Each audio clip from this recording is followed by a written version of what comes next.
All right, welcome back, everyone. Ready for another deep dive? Definitely. Today, we're going to tackle upper urinary tract infections. UTIs. UTIs, exactly. Yep. And we'll be focusing on the kind that originate outside of a hospital. Right. Specifically, pyelonephritis in patients without catheters. Okay. And to guide us on this adventure, we'll be using the World Health Organization's AWARE book. The AWARE book. Oh. So fellow medical microbiologists, Yeah. get ready to geek out with us. It's a great resource, a lot of information packed in there. For sure. So let's start with the basics. Can you give us a quick rundown of what exactly an upper UTI is? Sure.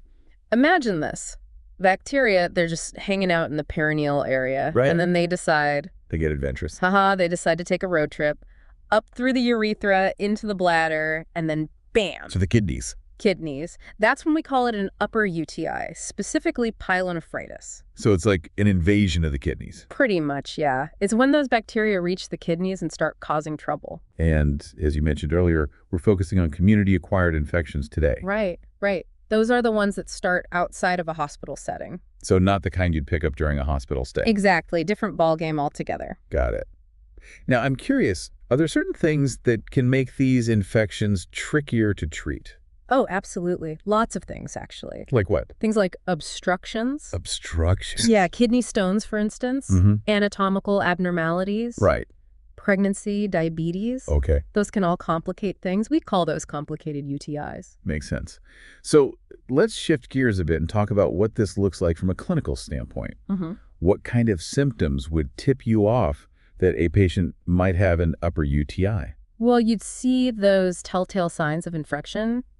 Flank pain. Flank pain. Pain in the side of the body, over the kidneys. Okay. And tenderness, too. When you examine the area. Exactly.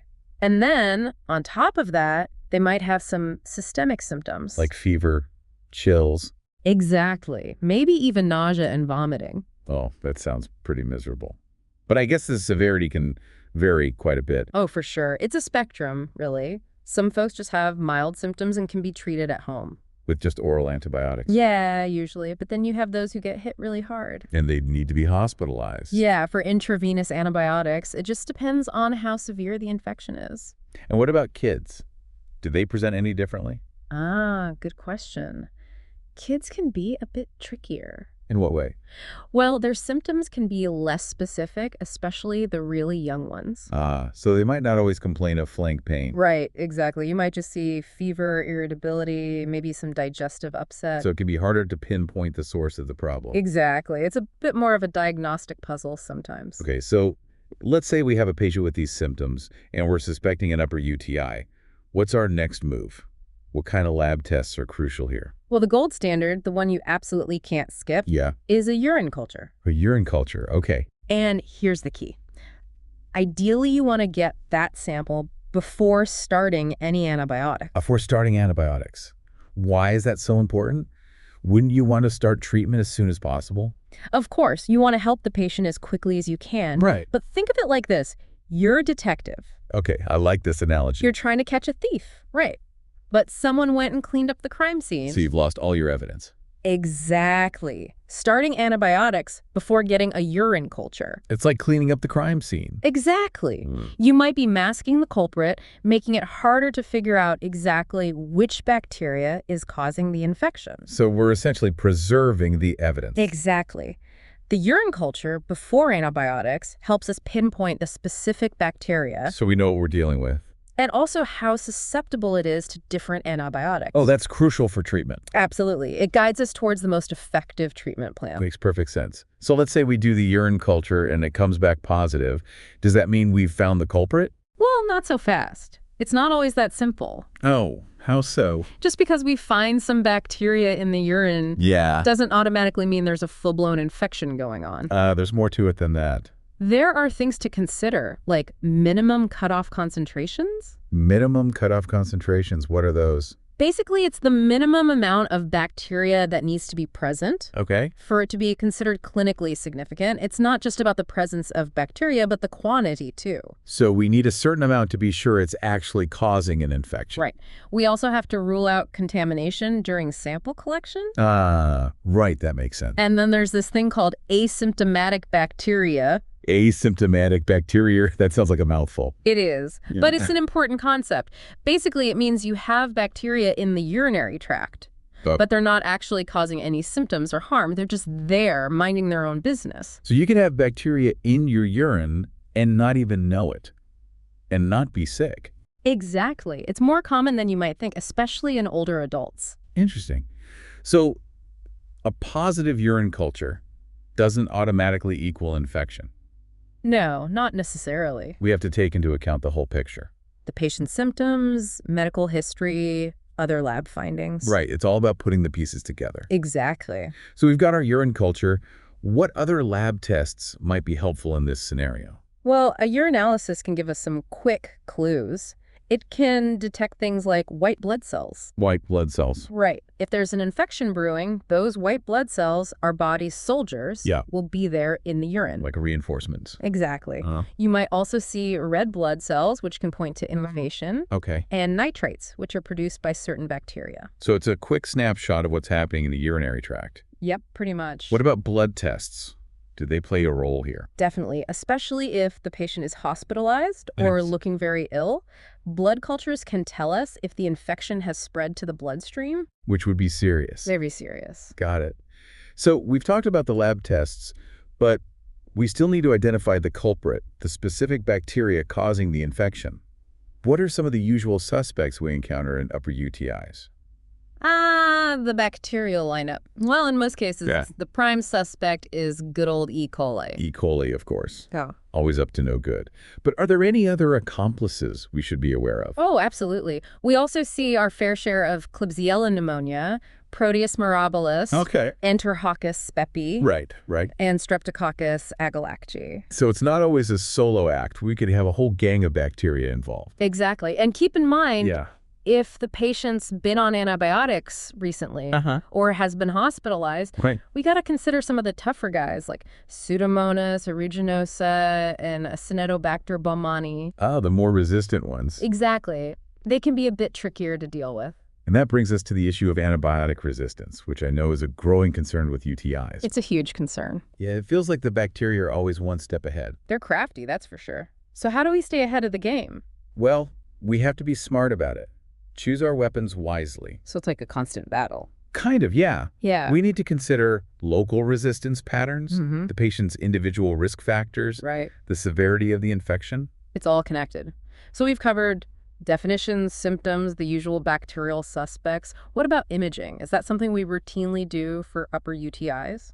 Not necessarily. It's not always needed. Okay, so when would you consider it? We usually reserve it for specific situations, like if we suspect complications. Oh, what kind of complication? Things like an obstruction, maybe a kidney abscess, or if the patient isn't responding to treatment as expected. So it's more of a targeted approach based on the individual patient. Exactly. It's about being judicious with our resources and not overdoing it with tests unless they're really necessary. Makes sense. All right, let's move on to treatment now. I'm sure our listeners are eager to hear about the antibiotic options. All right, let's talk antibiotics. Remember, our goal is to kick those bacteria to the curb. Right, get rid of them. And prevent complications so the patient can recover quickly.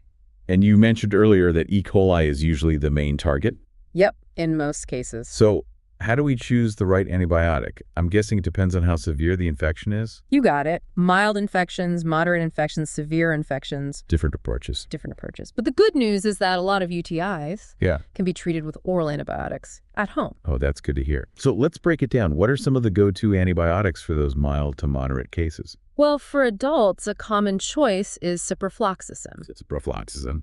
Taken orally twice a day for 7 days. It covers a wide range of bacteria. Including E. coli? Yep, E. coli too. But some people can't tolerate it. Side effects. Yeah, things like nausea and vomiting. And what about kids? Are there specific recommendations for them? Yes, with kids, it can be a bit trickier. Well, it's sometimes hard to tell the difference between an upper UTI and a lower UTI. Especially in mild cases. Exactly. But if they need intravenous treatment, a third-generation cephalosporin is a good option. Right. Ceftriaxone. Ceftriaxone, okay. Given once a day for 7 days. Or cefotaxime. Cefotaxime, all right. Given 3 times a day for 7 days. So the choice of antibiotic and how it's given really depends on the individual patient. It does, yeah. And we always try to use the shortest effective treatment duration. Why is that? Well, to minimize the risk of side effects and antibiotic resistance. Makes sense. Okay, so we've covered the milder cases. What about the more serious ones? The severe infections where patients are really sick. Those are the ones that require a bit more firepower. So what kind of antibiotics are we talking about here? Well, we might use intravenous ceftriaxone or cefotaxime. Okay, similar to the kids. Right. We could also consider gentamicin or amikacin. Those are pretty strong, right? They are powerful antibiotics given once a day for 7 days. And sometimes you even combine them, right? Yeah, in really sick patients. For a double whammy. Exactly. It's about hitting those bacteria hard and fast. But we have to be careful with antibiotic resistance. We do, yeah. That's like a constant balancing act. It is. It is. We want to treat the infection effectively, but also minimize the risk of resistance. It's a challenge for sure. Absolutely. All right, so we've talked about choosing the right antibiotic.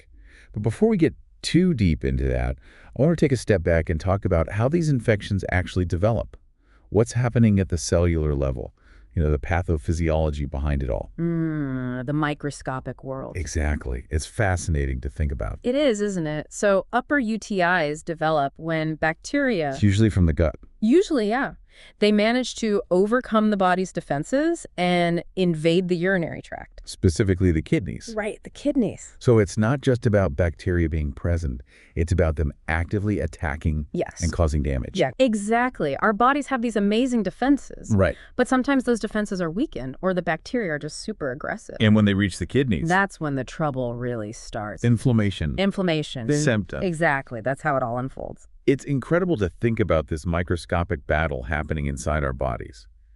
But just how common are these battles? What's the overall prevalence of UTIs? Let's just say they're not rare. Okay, so pretty common. Very common. Back in 2017, there were an estimated 274 million new cases globally. Wow. That's a lot of UTIs. Are certain groups more prone to them? Well, women are definitely more susceptible than men. Why is that? It all comes down to anatomy. Women have a shorter urethra, which provides a shorter pathway for bacteria to reach the bladder. And after menopause, the risk increases even more. So, ladies, it's not just bad luck, it's anatomy. But are there other risk factors besides gender and age? Oh, definitely. Things like anatomical abnormalities in the urinary tract. Right, we talked about those earlier. Anything that leads to incomplete bladder emptying, weakened immune systems. Makes sense. Certain medical procedures, all of these can increase the risk. So it's a complex interplay of factors. It is, and that's what makes it so interesting, right? It certainly does. We've covered a lot of ground here today. Definitions, symptoms, lab tests, treatment options, even a bit about the pathophysiology and epidemiology of upper UTIs. It's been a whirlwind tour. It has. But before we dive into the specifics of antibiotic treatment, I think it's time for a little break. Sounds good to me. Let's give our brains a rest. Okay, so I think we left off with a bit of a cliffhanger. We did. We were about to reveal the answer to our first quiz question. Right, about that 25-year-old woman with all those classic UTI symptoms. Fever, chills, flank pain, painful urination, and the urinalysis showing white blood cells and nitrites. I'm ready to hear the verdict. What's the most likely culprit? Drum roll, please. It's E. coli. I knew it. I had a feeling E. coli is always causing trouble. They are the usual suspect for a reason. They're responsible for about 80% of uncomplicated community-acquired UTIs. So it's pretty safe to assume it's E. coli in most cases like this. Well, we can make an educated guess, but we can't be 100% certain without a urine culture. Right. We still need that confirmation. Always. The culture not only tells us who the culprit is, but also helps us choose the right antibiotic. By looking at the susceptibility pattern. Exactly. It's all about personalized medicine, tailoring the treatment to the specific bacteria we're dealing with. Okay, so we'll keep that in mind. Ready for another challenge? Hit me with it. I'm ready for anything. All right, let's say we have a patient with a complicated upper UTI. They're not responding to the first antibiotic we tried. What factors would you consider when choosing a second-line treatment? That's a good one. It really gets to the heart of clinical decision-making. First things first, we need to know exactly what we're dealing with. Meaning? The bacteria. We got to go back to that urine culture. Is it still E. coli? Or is it something else entirely, something more unusual? So identifying the enemy is our top priority. Absolutely. And we need to know if it's resistant to any antibiotics. Has it shown resistance in the past? Are there any local resistance trends we need to be aware of? It's like we're detectives gathering clues. Precisely. But it's not just about the bacteria. We also need to consider the host, the patient themselves. Okay, so what kind of things would you look at there? There are risk factors. Have they been on antibiotics recently? Do they have any other health conditions that might make them more susceptible to infections? So it's about the whole picture, the patient's individual story. Exactly. It's a complex interplay between the host and the pathogen. And then, of course, we can't forget about the severity of the infection. Right. How sick is the patient? Exactly. If they're really sick, critically ill, we might need to bring in the big guns, Broader spectrum antibiotics, maybe even consider those reserve antibiotics we talked about earlier. It's like choosing the right weapon for the battle. Perfect analogy. We want to use the most appropriate antibiotic, not necessarily the strongest one. It's all about that antimicrobial stewardship. Okay, that was a tough one, but I think we handled it well. Ready for round 3? Bringing it on. All right, this one's all about lab diagnostics.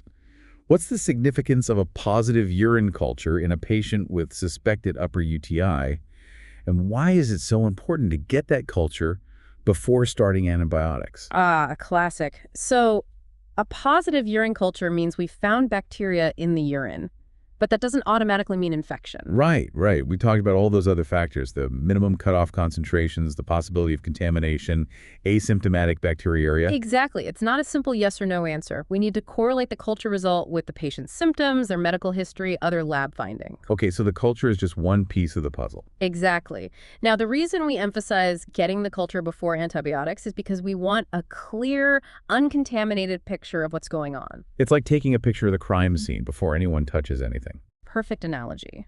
If we start antibiotics before the culture, we might suppress bacterial growth and miss the culprit altogether. So it's all about timing. And making sure we have all the information we need to make informed decisions. Again, it all comes back to antimicrobial stewardship. All right, let's shift gears a bit and talk about our younger patients. Let's say you have a 5-year-old child who comes in with fever, vomiting, and abdominal pain. The pediatrician suspects an upper UTI. What are the recommended antibiotic options for a case like this? Pediatrics, always a special challenge. Right, kids are different. They are. And with UTIs, it can be tricky to tell if it's an upper or lower infection, especially in young children. Their symptoms can be so vague. And their little bodies handle medications differently too, I imagine. Exactly. So when we're choosing an antibiotic, we need to consider their age, their weight, any allergies they might have. And whether they need to be hospitalized. Right.